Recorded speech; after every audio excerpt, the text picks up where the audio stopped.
Hello hi అండి, అందరికీ శుభోదయం. నా స్టైల్లో మసాలా తక్కువ వేసి టేస్టీగా ఎలా చేయాలో చూపిస్తా చూడండి. చాలా టేస్టీగా ఉంటుందండి, ట్రై చేయండి. ఈజీగా అవుతుంది, టేస్టీగా ఉంటుంది. దానికి కావాల్సిన పదార్థాలు: అర్ధ కిలో మటన్ తీసుకున్నానండి. నీట్గా వాష్ చేసుకోవాలి. మటను 4-5 సార్లు వాష్ చేసుకోవాలి నీట్గా. దానికి కావాల్సిన పదార్థాలు: కొత్తిమీర, పచ్చిమిర్చి, అల్లం వెల్లిగడ్డ పేస్టు, అది ఆనియను, చెక్క, లవంగ, యాలకులు అన్నీ కలిపి మిక్స్ చేసుకొని పక్కకు పెట్టుకోవాలండి. కొత్తిమీర సన్నగా తరుక్కోవాలి. పచ్చిమిర్చి అలా తరుక్కోవాలండి. 2 మిర్చి అయితే సరిపోతాయి అంతే. అవి పక్కకు పెట్టుకోవాలి. మళ్ళీ దీంట్లో బిర్యానీ ఆకు, బండ పువ్వు, కరివేపాకు, ఎండబెట్టుకున్న మెంతెం కూర అండి. అది నేను ఇంట్లోనే ఎండబెట్టుకున్నా. నీడలో ఎండబెట్టుకోవాలండి, టేస్ట్ బాగుంటుంది. మెంతెం కూర సన్నగా ఒలుచుకొని కాడలు లేకుండా పెనం పెట్టుకోవాలండి. సరిపడా ఆయిల్ వేసుకోవాలి.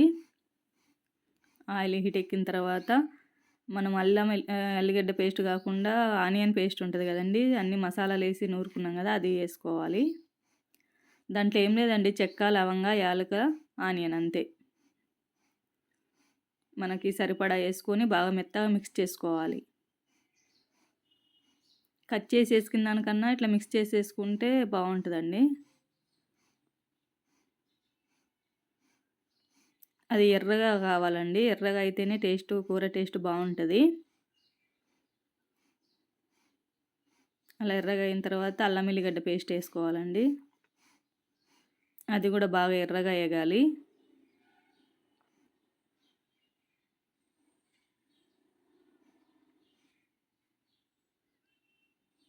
కుండలో చేస్తే టేస్ట్ బాగుంటుందండి, ఉంటే ట్రై చేయండి. ఇది బిర్యానీ ఆకు అంటారండి మాకెళ్ళి. ఇది బండ పువ్వు. అది ఉంటే వేసుకోండి, లేకుంటే పర్లేదు, లేకున్నా బాగానే ఉంటుందండి.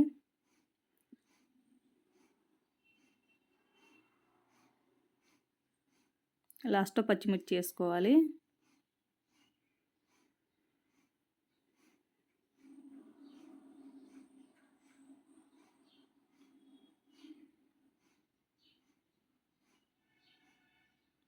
మెంతెం కూర అండి, ఎండబెట్టుకున్న మెంతెం కూర వేసుకోవాలి. పచ్చి వేసుకోవద్దండి, ఎండబెట్టింది వేసుకోవాలి. పచ్చి వేసుకుంటే చేదు వస్తుంది. మెంతెం కూర తర్వాత కొత్తిమీర, తర్వాత పసుపు తగినంత. మెంతెము పచ్చిది వేసుకోవద్దండి, ఎండబెట్టే వేసుకోవాలి.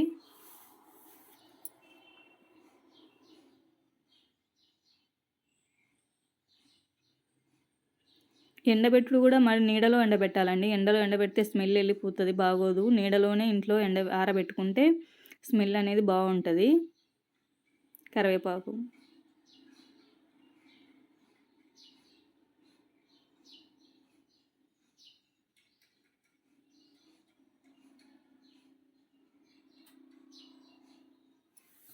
బాగా ఎర్రగా ఎంచుకోవాలండి. ఎర్రగా ఎంచుకుంటేనే టేస్ట్ బాగుంటుంది. తర్వాత మటన్ మనం నీట్గా వాష్ చేసుకున్న మటన్ వేసుకోవాలి.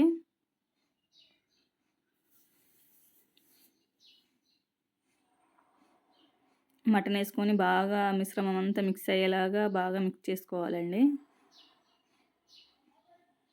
అదంతా ముక్కలకు పట్టేలాగా బాగా మిక్స్ చేసుకోవాలి.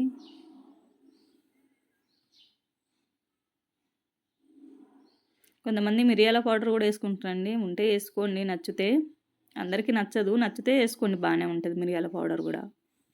మూత పెట్టుకొని అంతలోపు మనం వేడి నీళ్ళు కాగబెట్టుకోవాలండి కూరలో వేసుకోవడానికి. కర్రీలో వేడి నీళ్ళు వేసుకుంటే చాలా టేస్టీగా ఉంటుంది. మళ్ళీ ఒకసారి మిక్స్ చేసుకోవాలండి అడుగంటకుండా. అప్పుడప్పుడు మూత తీసుకుంటూ కలబెట్టుకుంటూ ఉండాలి.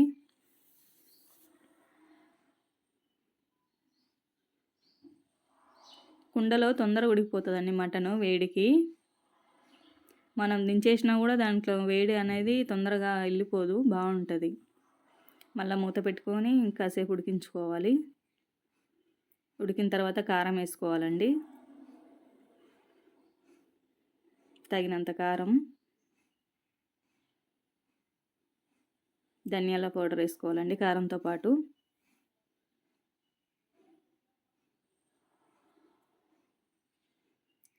ఉప్పు వేసుకోవాలి తగినంత. వేసుకొని అంతా మిక్స్ చేసుకోవాలండి, మొత్తం కలిసేలాగా ఆయిల్లో మంచిగా ఏగాలి. చిన్న మంట మీదనే ఏగాలండి కారము. లేదంటే మాడు వాసన వస్తది. చిన్న మంట పెట్టుకొని బాగా మిక్స్ చేసుకొని అంతా కలిసేలాగా మిక్స్ చేసుకోవాలి.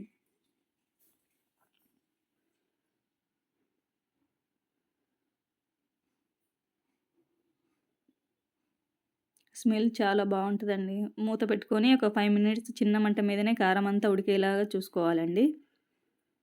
అలా కారం అంతా ఉడికిన తర్వాత మనం వేడి నీళ్ళు కాగపెట్టుకొని ఉంచున్నాం గదండీ! అయ్యే ఎయ్యాలండి. చల్లగేస్తే టేస్ట్ ఉండదు కర్రీ.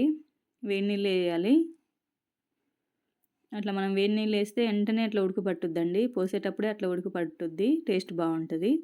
చల్లనీళ్ళు పోస్తే ఏందంటే కూరంతా టేస్టు తగ్గిపోతది. అలా మనకెన్ని కావాలంటే వాటర్ అన్ని ఏసుకోవచ్చండి. చిక్కగా కావాలంటే కొన్ని ఏసుకోండి. పలచగా కావాలంటే కొద్దిగా ఎక్కువ వేసుకోండి. మటన్ కొంచెం సూప్ ఉంటేనే బావుంటదండి. మూత పెట్టుకొని ఇంక మళ్ళీ ఒక 10 మినిట్స్ అలా ఉడికించుకోవాలి. అంతే అండి. మసాలాలు ఇంకేం ఏసేది అవసరం లేదింకా. కొద్దిగా కొబ్బరి పొడి, మెంతెం కూర పైనుంచి కొద్దిగా కొత్తిమీరేసి దించేసుకోవడమేనండి అంతే. చాలా టేస్టీగా ఉంటదండి. తక్కువ మసాలాతో టేస్టీ కర్రీ అండి. ఇలా ట్రై చేయండి ఒకసారి. చాలా బావుంటది. ఎప్పుడు ఇలాగే వండుకుంటారు. కొత్తిమీరేసి దించేసుకోవడమేనండి అంతే. థ్యాంక్స్ అండి.